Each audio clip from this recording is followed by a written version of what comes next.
In the heart of a mist-choked forest, an ancient chapel stood, long forgotten by time and shrouded in whispers of dread. Enveloped by the shadows of twisted trees, the decaying structure bore silent witness to lingering secrets. The night was oppressive, the sky marred by thick clouds that parted only to reveal glimpses of a sinister, blood-red moon. As if heeding an unseen command, candles atop skeletal sconces began to illuminate, one after another, casting sinister shadows that writhed across the chapel's crumbling stone walls. The walls themselves bore strange occult symbols, their lines pulsating with a faint, eerie glow of their own, defying comprehension. A figure hovered near the altar, its cloak tattered and drifting as if caught in an otherworldly breeze. The entity seemed to be both there and not there, its face forever lost in the abyssal darkness of its hood. The air was thick with unseen malice, and the silence carried with it the weight of countless unspeakable acts.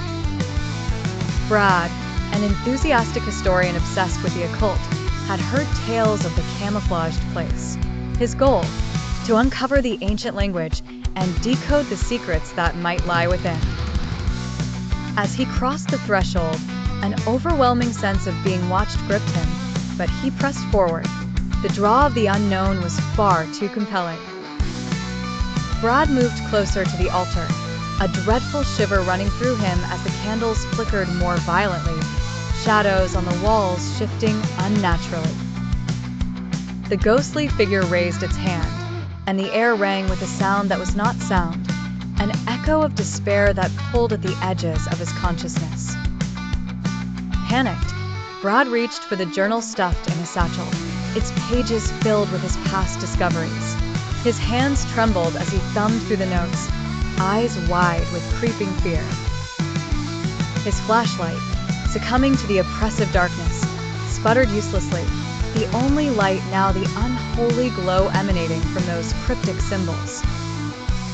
A whisper skittered through the cold air, its origin beyond the veil of what was visible or known. Each syllable clawed at his mind, a language no living mortal ever uttered.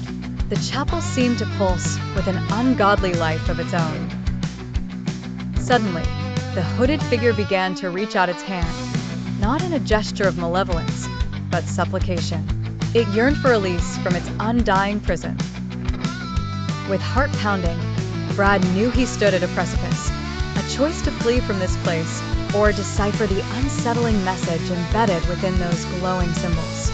Perhaps, in doing so, he could set the restless spirit free.